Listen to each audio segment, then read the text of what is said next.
को बना करके उन तमाम वक्त की प्रॉपर्टी को, जो हिंदुस्तान के अंदर लगभग एक चीज झूठ फैलाई जा रही है। प्रभारी जी, बड़ा कसम की चीज आपको बताता हूं, ऐसा झूठ कभी दुनिया में देखा नहीं होगा। एक साहब ने कहा कि साहब आप तो कहीं भी किसी भी प्रॉपर्टी को वक्फ घोषित कर सकते हो, आपने तो तमाम तर प्रॉपर्टी वक्फ घोषित कर दी है। तो मैंने कहा बताओ, मैं पार्लियामेंट के अंदर बैठा हूं, क्या वक्फ घोषित हो जाएगा? क्या यह मुमकिन है कि वक्फ घोषित हो जाएगा? ऐसा दुष्प्रचार किया हुआ है कि हमने वक्फ की प्रॉपर्टी जबरदस्ती घोषित कर ली। ऐसा दुष्प्रचार किया हुआ है कि वक्फ की प्रॉपर्टी कल किसी रिपोर्ट में कुछ आ रही है, किसी रिपोर्ट में कुछ आ रही है।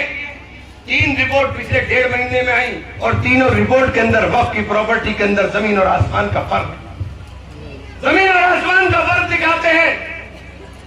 हम पर पाबंदी है कि हम सारी प्रॉपर्टी, अगर एक्ट लागू हो गया तो 6 महीने के अंदर उनका रजिस्ट्रेशन करा ले, वरना वो वक्त नहीं बचेंगी।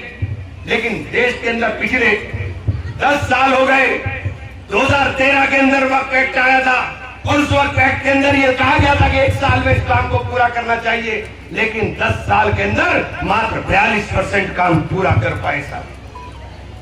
ये बातें मैं आपसे इसलिए शेयर करना चाह रहा हूं कि आपको समझना पड़ेगा कि कल मस्जिद नहीं होगी तो नमाज कहां पढ़ोगे, कल कब्रिस्तान नहीं होगी तो दफनाए कहां जाओगे, कल ये खानकाहें नहीं होगी तो कहां बैठ करके मजलिसें होंगी, ये इमाम बाड़े नहीं होंगे तो कहां बैठ करके मुहर्रम की मजलिसें करने का काम करोगे।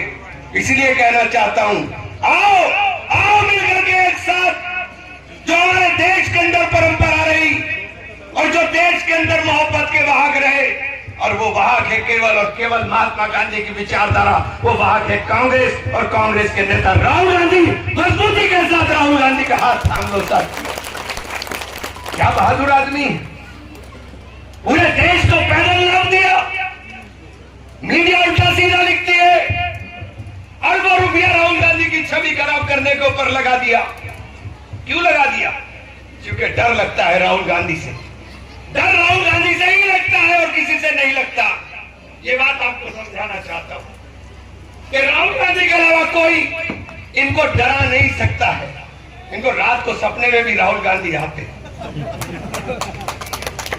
इसलिए आपसे कहना चाहता हूं कि राहुल जी के बारे में जो अनाप शनाप बातें की जाती है, ये सिर्फ इसलिए की जाती है।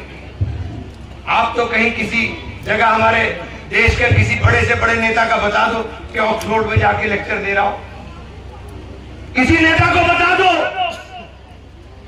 कि जाकर के बाहर की यूनिवर्सिटियों में लेक्चर दे रहे हो। हमारा नेता, हम दावे के साथ कहते हैं, हम फक्र के साथ कहते हैं कि हमारे नेता ने चाहे अमेरिका में हो चाहे यूके के अंदर हो, देश की दुनिया की प्रतिष्ठित यूनिवर्सिटियों में जाके लेक्चर देने का काम किया। हमारे देश के तो नेता प्रेस कॉन्फ्रेंस से भाग जाते हैं और हमारा नेता धड़ल लेते न्यूयॉर्क में बैठ करके प्रेस कॉन्फ्रेंस करता है, एक एक सवाल का जवाब देने का काम करता है। जो ये है देश का नेता। इसलिए आप लोगों से इस अपील के साथ, इस उम्मीद के साथ कि कांग्रेस का हाथ थामिए मजबूती के साथ। कांग्रेस के अलावा कोई विकल्प देश के अंदर मुझे नजर नहीं आता, और मजबूती के साथ कांग्रेस का हाथ थाम कर चलने का काम करें।